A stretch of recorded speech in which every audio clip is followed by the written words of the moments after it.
Hello everyone! Creating an Amazon registry is a great way to keep track of all the things you need for a special occasion, whether it is a wedding, baby shower, or anything in between.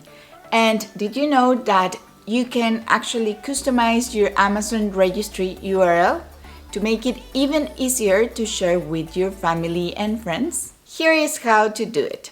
First, log into your Amazon account. Now click on your account in the top right corner and select Registry from the drop-down menu. In this case, I'm choosing Wedding Registry. Click on the Share option and click on Change My Link option. You can then enter your desired custom URL in the box provided. Now you can click on Save Changes and your registry URL will be updated. It's that easy. And remember, you can create an Amazon registry for free by clicking the link in the description down below. I hope this video was helpful for you, and if it was, please don't forget to click on the like button and on that subscribe button down below. Thank you so much for watching and see you the next time. Bye bye.